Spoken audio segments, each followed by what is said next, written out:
Hey, it's Ashley. Welcome to the Abundant Soul podcast.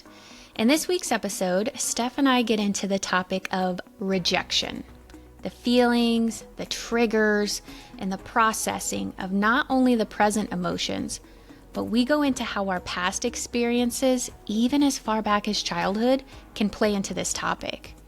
We also touch on inner child work, which is something both Steph and I are very passionate about. By sharing our experiences with you, we hope it helps you to feel less alone, especially in a world where it's not always easy to share about the tough things we all go through, like rejection. So, let's dive in.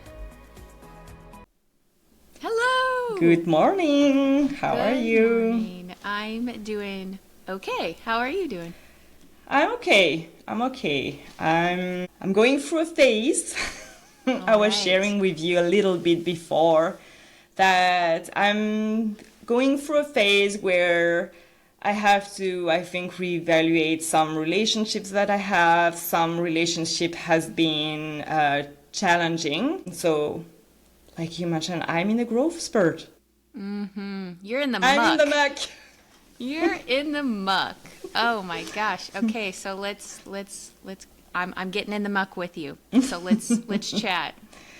All right. So there was few things that happened with friends where I felt my wound of rejection that came out, and the way, you know when you start to focus on things and you see it more and more. So I felt that I was being rejected, that they didn't want to wait for me, that they didn't want to stay with me, be with me, like all of these, little signs where I'm like, okay, what is going on? So last time when I met with his friends, it really opened that wound. And we spent a few days together, and at the end of the time together, I was back to kind of my teenager's year, I would say, where I felt that I was very cold. Like the way I act is like I will stand really tall and I won't show any emotions. And I would be like, I don't care. Yes, bye. Like, I don't care. And from an outside perspective, like I look like I don't care. I'm cold. I have no feelings. And that was interesting because back in the day when I was a teenager, I didn't have this personal growth. Like I had no clue that I was acting as a protective self. But last time I saw myself as an observer and said, oh, that feeling that I have or the way I'm acting, this is exactly how I was when I was a teenager. So that's interesting. And I was able to see that I was protecting myself from getting more hurt and more rejection. So I was like, oh, that's interesting. It didn't stop the fact that I was being hurt. But at least I was like, oh, that's the feeling that I had before and that I had several times where I'm like, okay, now I know what it is, because I kind of forget that feeling. Honestly, it's been a while since I haven't had that. And when you look at the outside also, I was thinking, it's like kind of a drama. Right. Teenager drama where you're like, well, why do you think you're being rejected, or why are you acting that way? So that came up very strongly, where when I left, like I cried, I could not help myself. I was like, oh. So, and then I realized also, because I do a lot of inner child, and inner child is, part of you that got hurt in the past, and it will come up during your life in different ways, with different persons, in different situations, but it's the same pattern that will go over and over and over. And I was kind of analyzing, again, what I went through and what were my feelings. And well, as far as I got was when I was 11 years old, something like this, the exact same thing happened. Different people, different age, different situations. But I felt rejected. I felt that someone new was trying to replace me. Actually, she did. So it was not a dream. Like the ending from that story is where I was at school in CM2, so I don't know, 11 years old. I don't know the equivalent in the US world. um, and this new girl came in the class. So she was new in our city. And I used to be friend, and we were like very close, like very close. I was friend with a boy his name was Eddie, and we were always together. We have been for many years. And this girl came, and they started to stay together all the time, to do things together all the time. And I felt, it's like, am I jealous? That also came in my mind. Like, is it jealousy only, or is there something else going on? But the more as time went through, like, I felt that they started to play together without inviting me. And, more and more I was seeing things that I was being rejected. And it all came down to this one moment where during a weekend, we went to her place. And she had what I was dreaming to have as a child, a little shack in the tree. So a little house like a in the tree. Mm-hmm. So I really wanted to have that, and I was so excited. So we went all there. And when it was time to go, I was the last one who was going to get down, but they removed the ladder. And I got stuck there. And I was like, I don't feel it's funny. And they were like, laughing. And then they just went. And I was like, I'm stuck in that tree. What am I doing? So I waited, I think, for 5 minutes, and they still didn't come back. So I ended up jumping from the tree. Oh my gosh. And so when I went there, and they were like, oh, you jumped. You could have hurt yourself. Yes, it's been 5 minutes. Like, I had no clue if and when they were going to come back. I felt like a fool over there. I felt my wound of rejection. So here it was, my cold face, hard feelings were there. I'm like, bye. And I just left. And that was it. I never played with them again. That was the end. So this is the one that, as far as I could remember, there may be others before, but this is the story that kind of played again in my adult time. Can I ask you too, the story of like the treehouse and everything, is that like a memory that you've thought about, or was that like something that in this time when you were having those feelings again now, like present day feelings, you remembered, like maybe it was a memory you hadn't thought about for I don't even know how many years, or is it something that, has kind of always been there? I haven't thought about it for quite a while. The irony, though, is that that girl that took my place back in the day, his name is Sarah, and that's how I named my inner critic. And I made these connections way later, because so just to explain the inner critic, like a way to not get caught up in your inner critic or your thoughts that you have that are very negative. There is one way is to dissociate from that voice and give it a name. So, and when it shows up, you're like, hey, for me, it's Sarah. So, hey, Sarah, I hear you, but I got this. So my inner critic, I came up with that name, which I did not think about that story specifically. I realized way later that was Sarah about that story. That is so interesting. Oh, it's like when all the dots start to connect and you're like, okay. Mm-hmm. Wow. Yeah, that's the unconscious that is there. But about that specific story about the treehouse, no, I really, when I was driving back, that's where I was like, oh, wait, that's the exact same story that played out. Mm-hmm. The exact same. Well, not the same ending, though, yet. Yeah. But really like the same feeling, same situation, same feeling of rejection, same feeling of someone is trying to replace you. So that was very interesting. And that's where I think all the tools that we have for personal growth, and myself is inner child work is a big one, helps you navigate through that. Yeah. So were you able to, in the moment, when you were going through it recently, how were you able to kind of work through that, like with the inner child stuff? So in the moment, it's very hard.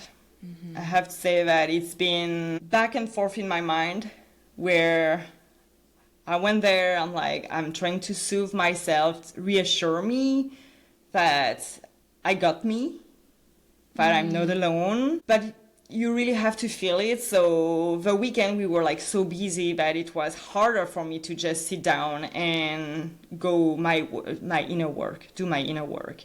Right. So that was really like a mental fight. And sometimes just the positive thoughts don't replace you going into your feelings. So it's like you can bypass navigate through your feelings. So during was very difficult. Talking it, so I told you how I was feeling in a voice memo, and I also discussed with my husband. That helped.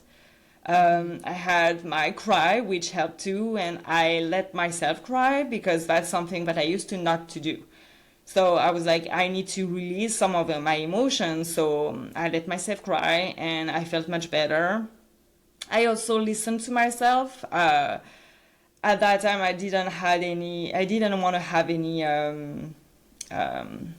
do I say it? Like communications with others. So even though my husband was in a playground with my son, and I know there was other parents, and I was like, I don't want to see anyone else. Like, I want to be either just with Ogie, my husband, or, no one.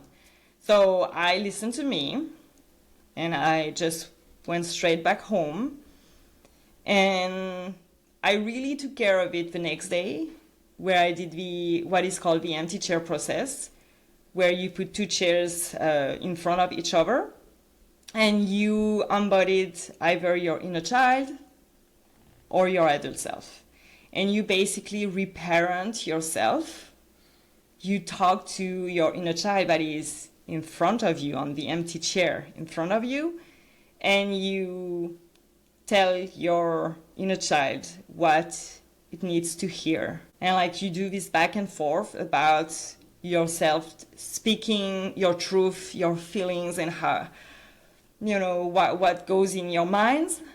And then when you return to your adult chair, you will respond as a parent and really reassure, for me, to my inner child, it was, you're not alone, I got you, you are special, you, like so many words, and also validate the feelings, that it's normal to feel that way. That's something that we tend not to do. We tend to dismiss the feelings and emotions and say, it's okay, don't feel that way, you are exaggerating things like this, which this is not how we are feeling. Right. So that's what I did, and I felt so much better after. One thing that I love that you said too is while you were out, with your family and everything, you listened to yourself. So that was another way before the empty chair process that you honored yourself and listened. Like, yes, we're going to the park and everything, but you know what? Like, I need to take care of myself right now. Like, I'm feeling a certain way. I don't want to be around people because I think it's sometimes hard for us to put ourselves first, especially when there's other relationships we have going on, and it's like you're feeling strong feelings. You got a lot going on, and like we talked about last time, it can be easy to be like, I don't have time for this right now. I don't have time to process this. So I love that you stayed true to like, you know what? This is what I need right now. I agree. So really it's so difficult to do it. Yeah. We tend to want to please people. We are scared of disappointing them. But sometimes either way we disappoint them. But most importantly, we will disappoint ourselves when we don't listen to ourselves. So tending to our needs allow us to tend to others' needs in the end. Yeah. And that we forget because we are so used to wanting to please others, to make them happy, to make sure that they are okay, that they feel safe. But what about us? And that's the inner child is all about that, making yourself safe, that you are seen, that you are being heard. So that's true what you said, like really taking care of ourselves and listening to our needs. Yes. Oh my gosh. And the inner child empty chair process. I'm going to make it a point to try to do that more, because when we went to our Christine Hassler retreat, because again, she's very big on inner child work, and that's how Steph and I met.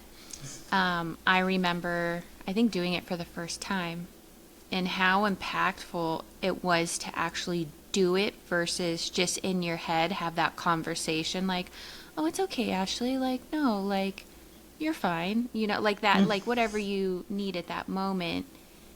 Because I would think like, oh, you can just talk to yourself. You can just regulate yourself and calm yourself down. But there's something so powerful about doing the empty chair. And it's almost like an invitation for all those raw emotions to come up, to come out. And you can provide yourself with like a safe space to do so. Can you provide some insight on what you felt when you were doing the empty chair process, especially since it was your first time? Well, oh my gosh. Okay, let's get vulnerable. What came up for me when we were doing it, it was to just be open to whatever came up, whatever you felt. And I was so in my head at the time. I was like, oh, I'm in a good space. Like, nothing's wrong. Everything's fine. I don't have anything to talk about. And then once I kind of, dropped in and thought about it, it was like my 4-year-old self was right there. It was such an interesting experience, almost like she was waiting for me, like, hey, great, you're doing this. Good, let's get to work. And I could feel myself almost, like, feel that feeling when I was 4 again. And you know what? It's a form, since we're kind of talking about rejection, that 4-year-old me, what I was tapping into was, I don't think my sister, she's 3.5 years younger than me. So either she was a baby, not able to play with me, or we weren't to that age yet where I had a sibling I could play with. So I wanted to always have my mom to play with. And at the time, my mom, she had a lot going on, adult stuff, and when I'm 4, I don't understand why we can't play all the time. Why don't you want to play with me? So that was a huge feeling of rejection for 4-year-old me, because again, when you're that young, yes, you have the neighborhood kids, but when you're like 4, it's a little more restrictive about running around the neighborhood playing and things. So when I was doing the empty chair process, it was little me, and I had my eyes closed, and I just almost I started crying, and I could feel the way that I was talking wasn't my usual talking voice. Not that I was like in some trance or something like that, but it was just like I went back to how that felt for little me, to feel like, one, not understanding what adult responsibilities are. I just understand in the moment that I want to play, that I want my mom to play with me. And that's the only thing that mattered. And by her saying not now, or I just got home from work, or I've got to cook dinner, all the list of excuses were just like little daggers to my little 4-year-old heart, and I think I was sobbing at maybe even like the snot cry type of stuff, but I was letting myself feel it. And while I was feeling it in the moment, it was just at the same time I was having all these like connections, like epiphanies, like, oh my gosh, that's why this. Oh my gosh, that's why this. So while I'm going through it, I'm also getting these little awareness, alerts going off, and again, connecting the dots. So for me, it was so powerful. And then when it was time to, again, in the exercise, you have those 2 chairs that face each other. So once that 4-year-old version of yourself you're tapping into, or whatever age, for me it was 4, then you kind of take a moment, and then your eyes are closed, and then you switch to the other seat. And then, like you said, that's kind of when you reparent. You know what I mean? Mm-hmm. And I'm getting chills, because what you said earlier is when you tell yourself, I got you. Wow. Those 3 words, what an impact. Because consciously we don't really think about that, right?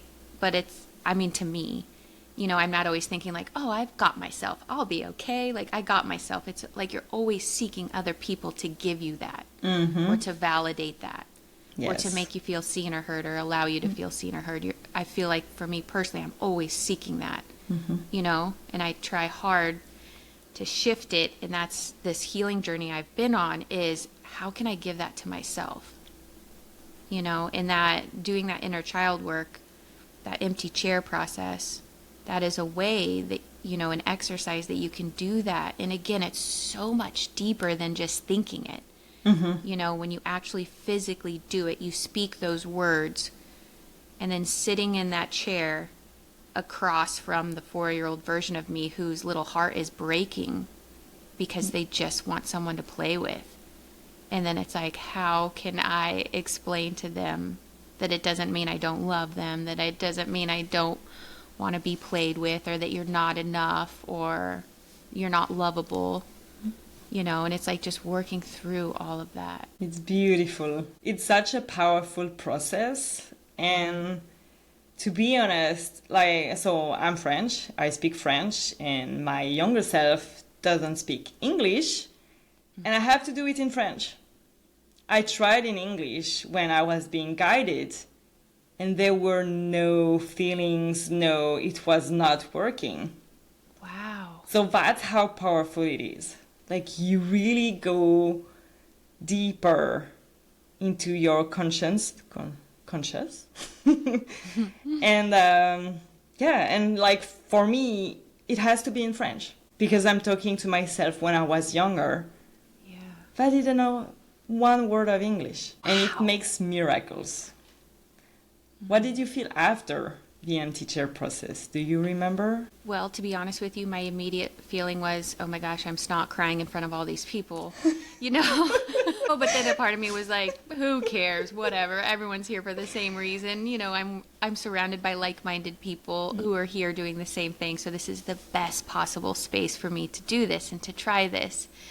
And I think I was just in awe of like how I could get to that place so quickly. And it's almost like not excavating, but you just get to a place where you're like, wow, there's some work I could do here. Mm-hmm. And not work in the sense that something is wrong with me or that I'm broken or need to be fixed. It's just more of like understanding. So when that feeling comes up again, you know, and it did come up for me, oh my gosh. Okay, yes, it did recently come up for me like a month ago at like a dinner time. Mm-hmm. And the person I was having dinner with finished before me, got up to do some tasks, and I went back to that 4-year-old self. And at the moment, I didn't know what it was until I took the time to remove myself later and process it. Like, why was I feeling so like heavy emotions? I was really upset. Like, what? Why was I upset? I don't even know why I was upset. And then when I gave myself time to process it, I was like, oh, that's 4-year-old me wanting my mom to sit down and have dinner with me, but she was, you know, doing something else or didn't have the time. And so it's just knowing that you have that tool, and then knowing too that you can connect it back to something. Not that that's always the case, but it's like when I've been in moments where I'm feeling heavy emotion, it's like you said, like what was another time in my life where I felt like this? Is there something that's coming up that I can process, that I can work on, that parallels it, that maybe I can sit in those emotions? Was that kind of the same for you? Yes. Yes, 100%. And it ties back again to what we were discussing, where, you know, situations that happened in the past will replay during our adulthood. Not in the same, with the same person or exactly the same, but it will come back as a pattern. But I want to add also that, yes, you can heal. And it's not about fixing, it's about healing. Yeah. And what happened is that when these situations replay itself and you are brought back to, you know, the root cause of I don't like to say problem, but the root cause of your trigger, when you work on them, and the more you work on them, the less you will be triggered by the same situations. So you do all this work, you go through your emotions, but you heal every time. You heal a little bit, more and more. And it's funny because I was thinking yesterday, so I started, I'm sidetracking, but you will see why. I started to foam roll my body because I do a lot of workouts and weight training, and I've been sore and I have knee issues. So I started like to foam roll and use a ball as well, like to really go into the muscle. And man, sometimes it's painful. You find a knot in your muscle and, well, you stay there, either with a foam roll or with a ball. You stay there and you wait until it releases. And sometimes during my session, it does not release. So the next day, I go back and I put the ball again and I stay there. And maybe after 2, 3, 4 times, I feel that the pain is less and it releases. And I was thinking of that yesterday. I was like, oh my God, the inner child or any kind of like personal growth is the foam roller for your soul. Because it's exactly what is happening. Like every time that you do the process, sometimes it can just poof, one situation and you don't get triggered. And that happens to me. And the more you do it, the more you are able to tap into your own wisdom, and the quicker, quote unquote, you heal. But sometimes the trauma is too big, or you had it for too long, like too little for too long. So you have to go back. Every situation that triggers, you use your tools. Yeah, it could be the empty chair process, and you work on it. And yes, you may get triggered later on, but you heal the little part. And the more you do it, and at some point you will have a release where same situations will happen and you will not get triggered or not as much. And you're like, oh, before I would have reacted and like burst. And now it's like, I'm frustrated, yes, but it's not as, I'm not going to break the walls because I'm angry. Yeah. So, and I don't know why yesterday I made this comparison, because I was like, that's exactly what we do when we do this. But it's so good. Like, that is the perfect comparison, because I think it can be difficult for those things because you can't see it necessarily, like, or that it's not physical. But I know a lot of people that they will use like those foam rollers or do certain, what do you call that? Certain exercises and things to release, right? So if we can think about those things, like the emotional knots that we have from experiences or traumas that we've experienced, and it's like you said, like it's like a foam roller for your little soul to like, hey, we need to, yeah, it's painful. Like you can feel it when you get close to that knot. You're like, ooh, this is tender. But it's like if you stay in it and you're just there in it, and it'll be a little bit painful, but then it'll release, and then you'll feel so much better. You're healthier. I think that is such a great analogy, and I'm so glad that you realize that, because that helps me too. I'm like, yes, that's exactly what it feels like, because I recently tried some of that stuff, and it is painful. You're like, what is this going to be doing? And then you're like, it is painful. Yeah.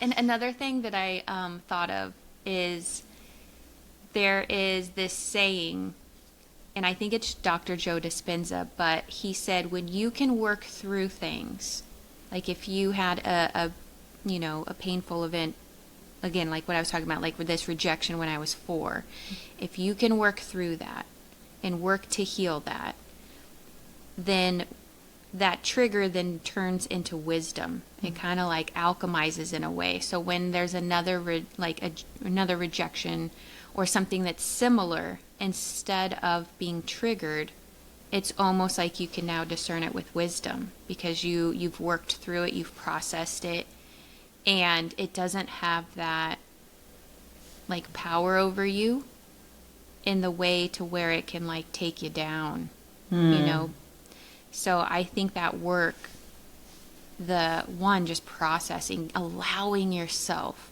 time. And again, like you mentioned before, sometimes we don't always have time to release. And it's like, if you can schedule a time like, okay, well, I am out in public right now, I'm in the grocery store, But when I get home or at 5 o'clock tonight, whatever, schedule a time to really sit with yourself and process it and then allow what's coming up.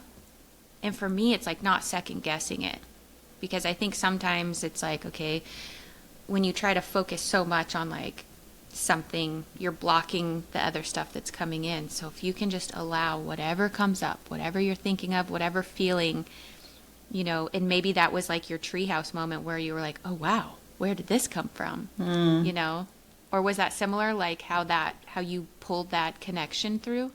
Yes, definitely. I was driving and I just remember the feeling when I was on top of that treehouse. And I was like, oh. Then I replayed the story. I'm like, well, that's a similar story. Here he goes. But I love what you said about turning things into wisdom, because that's exactly what it is. Exactly what it is. Healing brings us closer to wisdom. And also to know what we like and we don't like, right? Having boundaries also, because, I mean, it's not because we heal that we will accept everything. Yeah. But it's more about, okay, you know, for example, was relationship worth it? And that's you who mentioned that, by the way. When you asked me the question, I'm like, well, but I want them to be my friends because I want to love everyone. Like I want to love and I want to be loved by everyone. But then I was like, maybe it's not worth it. Maybe the relationship that we have was serving its purpose and now it's time to let go. But now it's finding, you know, kind of what the solution is. Like, I don't have the solutions or the answer right now, but it's more like, okay, am I gonna hang on? Is it worth hanging on, the relationship, and see where it goes? Or is it time to really let go and say, oh, you know, it served its purpose, it's gone, like we time to move on. Like, then that's where it's still buried to me. I'm still confused about it. Yeah. And that's part of being in the muck, you know, and kind of what we talked about in last episode is like, it's easier when you know the outcome, right? And so right now you're in that part where it's processing things. There's some things in your control, some things out of your control.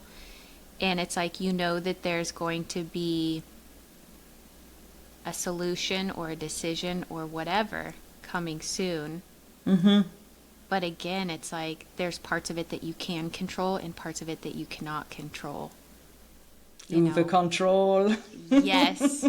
Yes. We And want to that's hard. control. Yeah. And I think going back to what you said about when we have relationships, I was going to say friendships, but I think it encompasses more than just friendships. It could be, you know, relationships with your parents, with your partner, work relationships. One thing that really helped me is, I think it was my therapist that said, kind of put it in a perspective, like, what if that person cannot love you back at the same capacity that you love them? And I was like, whoa. Because just like you said, I want to love everyone. I want to take care of everyone. Like, I have such a big heart to where, you know, I've had it in friendships to where I feel like, why wasn't I invited to their birthday? And this is as an adult, you know, where I'm like, how come I wasn't invited to that birthday dinner? Like, okay, maybe they're not coming to mine, or, you know, and it's like, you get that. You go back to when you were hurt before. And then now I'm working to, you know, that line that my therapist said, like, if you can just ground yourself in the fact that maybe some people have different capacities, and instead of focusing and putting so much energy on this one relationship or friendship, like, you're like, I'm giving so much, why am I not getting it back? Maybe just start to pull back a little and say, like, maybe I can match it. And maybe all this extra love, extra energy, can I redistribute that to the people who I know love and care and support me? And, you know, that they can get a little extra. Or, better yet, can I give that back to myself? You know, because I think ourself sometimes can always be last in line. Like, oh, after everyone's been served, then I can serve myself. I don't know if that's true for you, but That that's is definitely gold. how. Yes. I operate, you know, and then sometimes there's nothing left at the end and you're like, well, at least everyone else got my energy and love and I'm exhausted now. That is pure gold.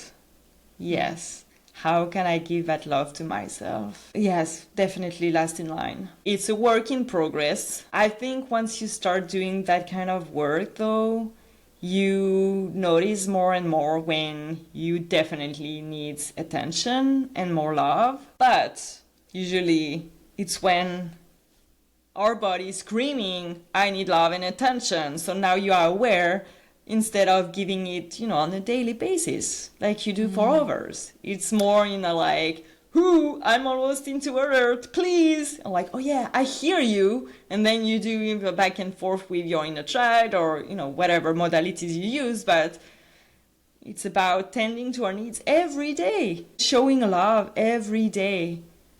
And we forget that, definitely. Yeah. Definitely. So that is beautiful. How can we make that a priority? Like, as I definitely have not mastered that, but it's something that's always top of mind for me, but I don't always put it into action because, again, I feel like I put whether it's work or other people ahead of myself. It almost feels selfish sometimes to be like, what would I like to do? Can I just turn everything off, tune everything out, and just, I can like fantasize about it, but it's difficult to do it. Yeah, because then there is the judgment, like, oh, why am I putting myself first when there is all of that needs to be done? Or when I promised that I would go to this dinner, and I really don't feel like going because I'm tired, but then there is the guilt, the judgment, and we are our least best friend. Like we are very hard on ourselves, so we will push ourselves. I mean, I feel that it's being in the present moment, and I have the most difficulty as well. Like I will, think about it for, let's say, a week and then completely forget about it after that. But it's about doing things that you love every day and things that make you grounded and where you are thriving, that makes you feel alive every day. Little things here and there that you sprinkle. And again, like life takes over and you forget, and then you're like overworked, or you have child that is sick and you have to take care of them, or you have like life. Basically, you have life. Life throws you things where you're like, oh wow, yeah, you focus on them. So I don't have the answer. I think I think that it depends of the individual. I think you have to try what works for you. Some people love journaling, right? And that's their thing, and they will spend, an hour journaling. And I hate that. I've tried every way, like with prompts, without prompts, like free writing. It's not for me. But some people, they're like, I love that so much. I want to do that every day. And that's their moment where they remind themselves that they love themselves, that they're not alone, and everything that they have in their mind. So I think that it's really about trials and errors. Like some people will need accountability partners and say, hey, have you walked today? Walking is a very good thing. Right, especially when you are like running everywhere. And so like taking a 5 minutes walk and just let your earpods and just go in the nature or even on the street if it's where you are, and observe what is everywhere. Observe the cars, listen to the sounds. Wow. Okay. Two things came up for me. One, thank you for always reminding me about walking, because you are like my accountability buddy. And I feel like I have a little Stephanie on my shoulder that it's like 30 minutes to kill. And you're like, you know what sounds good? Go for a walk, clear your head. But nature is something that totally grounds me. And I love the fact that you said, go on a walk, without like your headphones, because that happened to me one time. I had my headphones in and I left my apartment. I started to walk and then the headphones died. And at first I was like, oh, I'm going to go back and get a second set. And I was like, hold on, maybe this is happening for a reason. I'm just going to go with it. It feels really weird to just go walk without having music or a podcast, but maybe I need that. And when I did, I had like the most magical walk that day, and it was just around my neighborhood, and I saw things I've never seen before. I started paying attention to things. Like I heard, like you said, you can hear things, right? So yes, I could hear cars on the street, but I heard this water, and I was like, what is that sound of water? And then I found this little path that was like a little waterfall area, and I just sat next to the water and listened to it. So it's so interesting about, when little things like that happen, pay attention to them.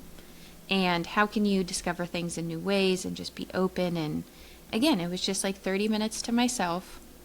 And it was something I did for myself. And just in that 30 minutes, I felt great afterwards. I was like in awe of my little secret spots in my neighborhood I found. But yeah, it's cool when those little things happen. And that's amazing because you use that to go with the flow, because you could have been so frustrated and you could have gone back, in your apartment and either be like, oh, work for me, because then once you go back in your apartment, all the temptations are there. The computer is there, but you have work to do. You're like, oh, I wasted time to go outside and come back. So why would I bother looking for my other headphones? But you use that to say like, okay, maybe that's the good excuse of not listening to any podcast music. And you use that as an opportunity, and that's experiment. Right? So you experiment and you're like, oh, I'm gathering evidence that, okay, maybe, walking one time per week without any headphones is going to help me get grounded, get more present, gives me energy. So that's beautiful. That's experiments, right? Some other people's may be like, no, I just can't. Or they tried, right? Let's say they tried. You have to try something before saying that you don't like it. Yeah. But, you could have tried and said, that's not for me. It's too stressful because cars, or you may have things that dysregulate you around and where music will calm you down. But then right? It's about finding what works for you. But I love that you took this opportunity to be like, okay, I'm just going to walk without my headphones and be in the moment. And and you found this little waterfall. I know. And it just feels like one of those moments when it's not always easy to do, but when you can pay attention to what's happening, right? So, for example, kind of going back to what we talked about when we're feeling that rejection feeling. And it's like, hold on here. Is there something? Can I pause? Is there something to learn here? Or is there an opportunity to experiment? There's something that's making me feel a certain way that's getting my attention, right? And it's hard to do in the moment, and I'm working on it, but it's like, what's my go-to? Get pissed off, scream, cry, whatever. But it's like, what would be can I see if there are more paths to take here? Are there different options? And maybe it's like, nope, I just need to cry. That's fine. But it's like, can I see this in a different way? Or is there another way to think about this or do something? It's, again, kind of just being present in that moment and knowing that you have a power to, one, view other paths or other ways of thinking or doing something. Even going back to like, maybe I just sit and process this. And to be able to do that, it's a lot about awareness. Right? It's being an observer of what is going on. And I want to circle back on that because I had another moment with someone else where we were talking and it was initially a discussion, and then that person was like, oh, but I don't want any advice from you. I just want you to listen. Which is, like, I knew what to expect. I did not expect her to say that. And I got really hurt. My rejection won, and me not being heard like was really triggered. At the same time, I admire her because she voiced what she needed. Yeah.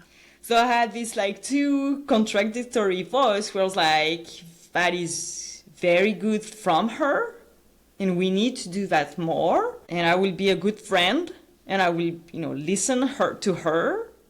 However, my rejection one and my inner child that didn't feel heard was hurt. So I had like to navigate through these feelings while in the moment. So I had this awareness, because before I would have just get hurt and that's it. But now, like from there, and it's very recent, so I still have to work through that, because now I know there is a wound that I need to work with, a little girl that needs to be heard, that I need to work with that still to that day. But yes, the awareness, like I was able to really, like I was proud of her from being, tending to her own needs and what she needed.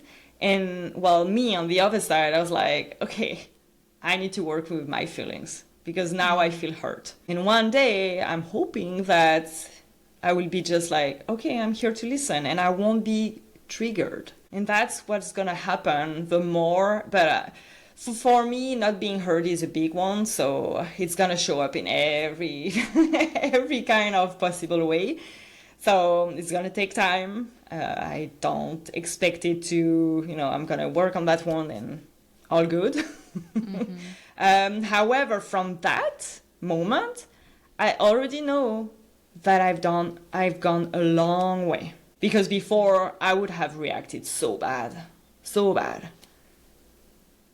that I was able to have the awareness and like to feel my feelings. I'm like, oh my God, I'm not being happy right now. And at the same time, like, okay, what she did was like really tending to her own needs and being clear, having her own boundaries. I'm like, that is perfect.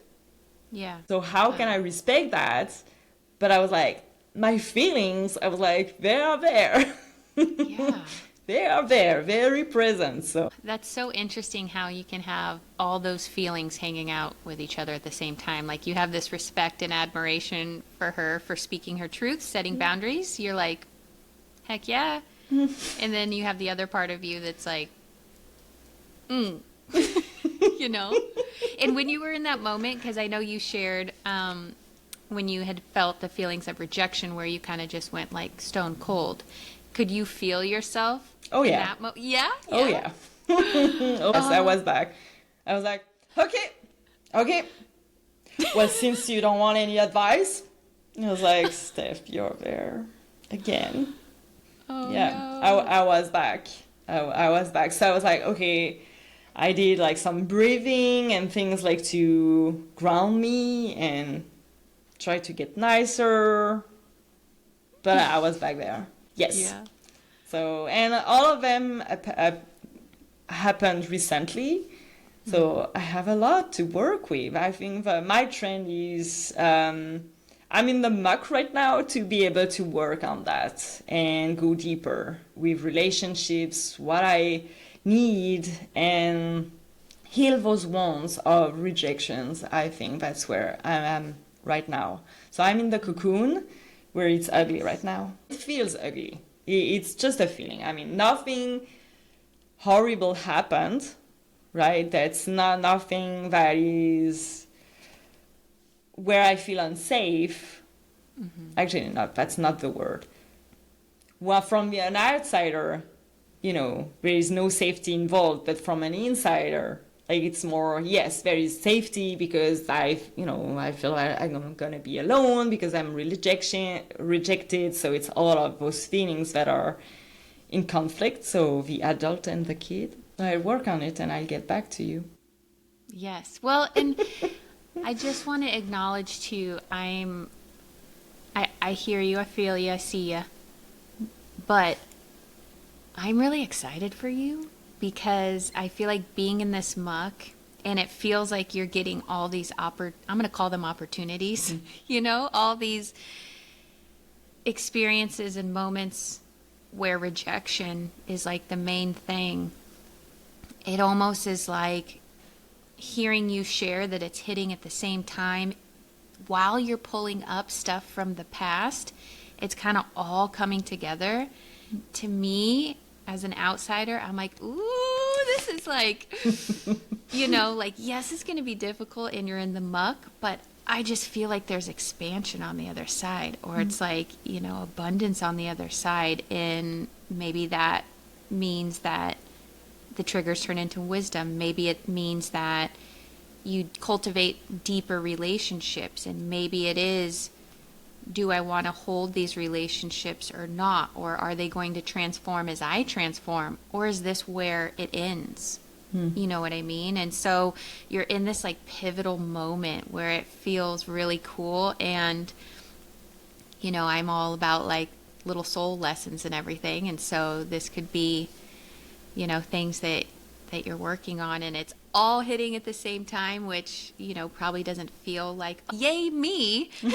But as an outsider, I feel excited for you because I'm like, oh my gosh, like I know it's difficult and you're working through things, and I applaud you for, being in the muck and not and wanting to have a different perspective, wanting to heal things, wanting to process and say, okay, I'm in it. Bring it all up. Let's go. Let's do it. Because again, you're in that cocoon where it's uncomfortable. I think you said last time it's slimy, it's dark, you don't want to be in it. But man, when you come out of that thing, the beauty in it, like just everything you've gained, that's what's going to make it all worth it.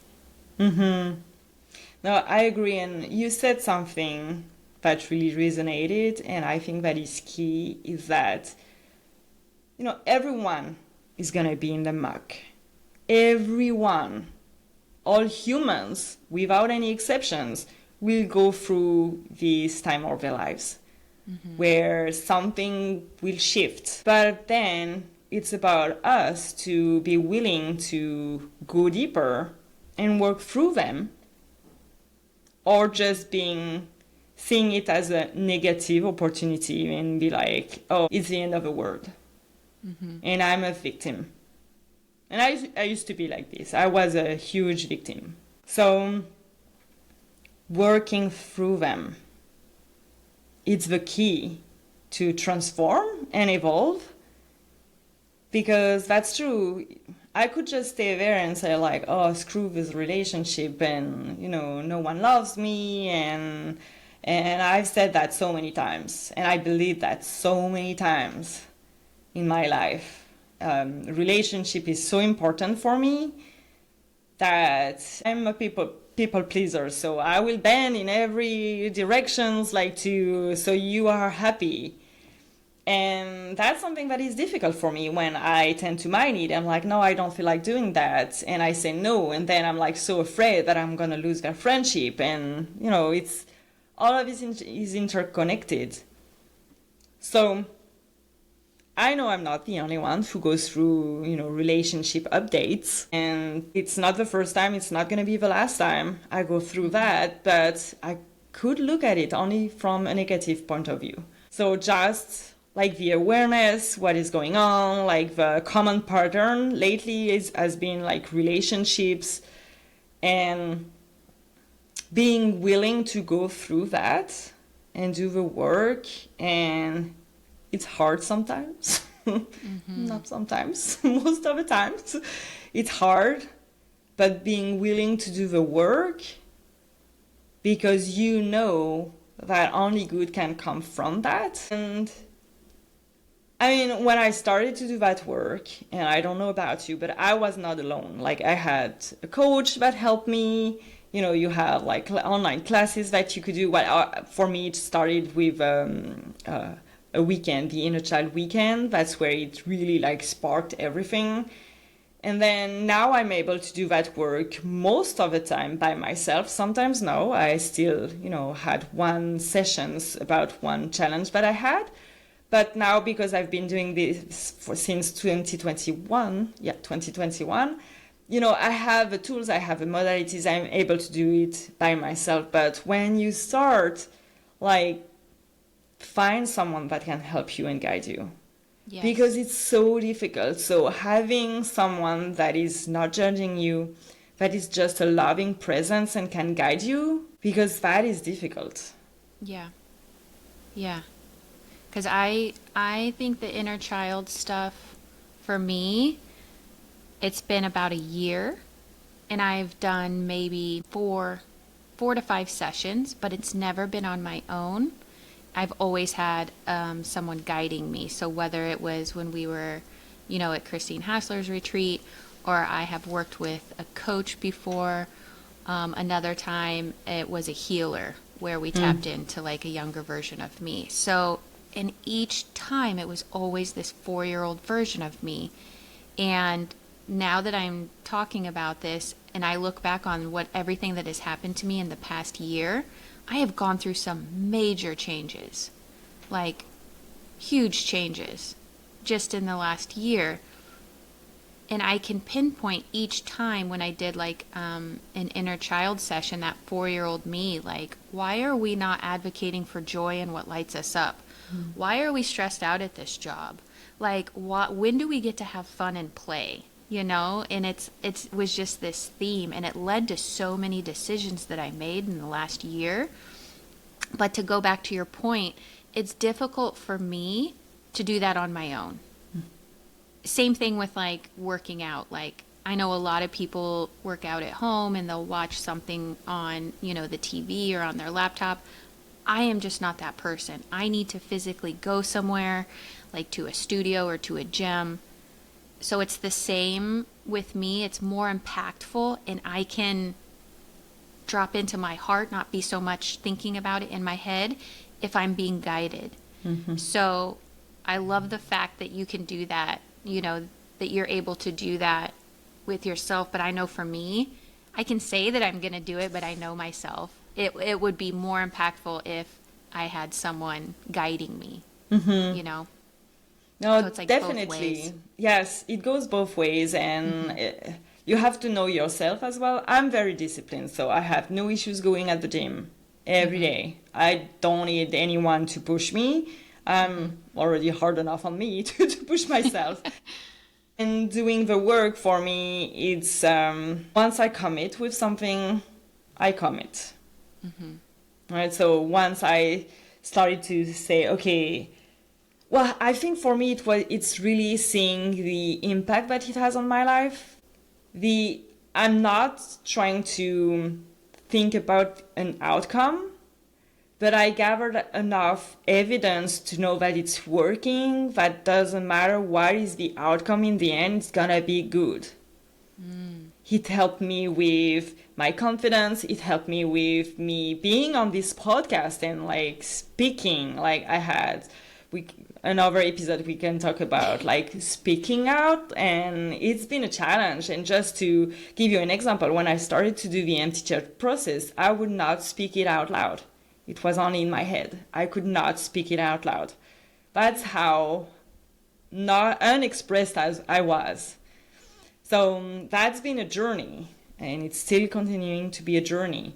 So like I've gathered evidence that this work for me completely transformed my life. And one of the examples that I always want to say, that I always share is because when I started to do that work, and when I went to the first workshop, the Inner Child workshop from Christine Hassler, and it was a virtual one, so I was very depressed. We had so many changes. Like I was completely dysregulated. Like I was not able to ground myself. Like I needed guidance at that time. Like there was no way I could do things on my own. I was pretty much depressed as well. And I remember before that weekend, I went one time in the spa here where I live, and when you go in the spa, you go in the water, you get out, and I had this robe which was very damped. I was freezing cold, but I didn't have the confidence or the guts to go and ask for another one. I thought they would give only one. And that's it. You have that for the entire day. So I stayed during my entire day with a damp robe. And I had this workshop, and they highly suggested that on the Monday, so it was Friday, Saturday, Sunday, on the Monday, they recommended that you don't work, you do nothing, you just relax and integrate because you're gonna get exhausted, which, yes, I was. So I decided to go to the spa, and I went there, and I was like, my robe got wet very quickly, and I was like, no, I'm gonna ask for another robe. And I went and we're like, yeah, you can exchange it as much as you want. And I was like, oh my God, last time we were laughing about it. I was like, last time I didn't have the courage to change the robe, like to just ask. The worst thing that could happen is that they would say no. And the outcome would have been the same. I would keep my wet robe. But if I had the courage, and it's just a matter of like, asking, can I get another robe? So that's not the end of the world. But for me, it was at the time. And that's what happened. And that was my first evidence that this work was working.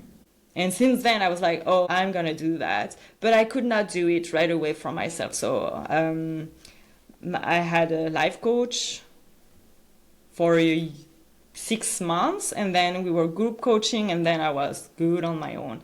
But even that, like, since we were seeing each other every week or 2 weeks, like I was doing inner child work every day on a daily basis. Mm-hmm. On a daily basis, I had my me time. I was doing my inner child every day. That's how I started. That is very disciplined. I admire that. Yeah, I'm disciplined. I have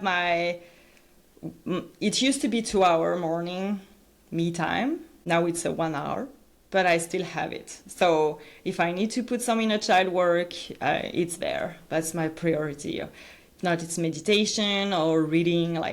I'm very disciplined on that. That's my me time, my non-negotiable. We were talking about finding ways where you can tend to our needs. This is, for me, I need my me time in the morning.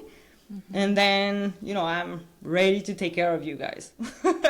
That's the time in the morning is for me. Yeah. So, and I have it, I would say 90% of the time. Some weekends when I sleep longer, then I don't get it as much. But then I try to have it along the way to at least I have 5 minutes or so. So, yeah, that's my discipline I have. But then I think to be disciplined and to create a habit, now it created a habit, so more than being disciplined. So doing the same thing over and over for, Christine Hassler said 40 days, and I believe that. I think 28 days is not enough to create a pure, so I like the 40-day idea where, for an extended period of time, you always do the same thing and then you don't even think about it. You just do it. Gosh, that could totally be, I think that should be one of our episodes, is habits and discipline. Mm-hmm. Because, oh my gosh, this little healing journey that I've been on, that's so much that I've learned about habits and discipline. Definitely. Yes. Well, oh my gosh, today was amazing. Thank you so much for sharing your experience. And even though you're in the muck, I love that you're willing to talk about it. This is what's going on right now. I'm in it. And thank you for sharing too your experience with the empty chair process. I know it brings a lot of vulnerability. So thank you. Yeah. Yes. Well, and I love deep talks. I love getting vulnerable because I just feel like there's so much with me sharing with you. There's medicine in that. And then maybe with someone hearing that, maybe there's medicine with me sharing my story. They get something out of it too. So, and again, that's kind of the intention of this podcast for us, is for us to just be open, share, talk about all the muck. But again, going through those times, that's where, you come out on the other side and you have those little gifts and you see the abundance more, and it just grows in all areas of your life. Well, thank you. And I'm happy to talk about habits and discipline in one of our next episode. Yeah, I know. I think it'll be interesting because I think that's definitely something I can work on, and I feel like I can learn a lot from you there. So, yes, for another time. But awesome. This has been great today. Yes. Well, thank you, and we'll talk to you next week. See you next week. Bye.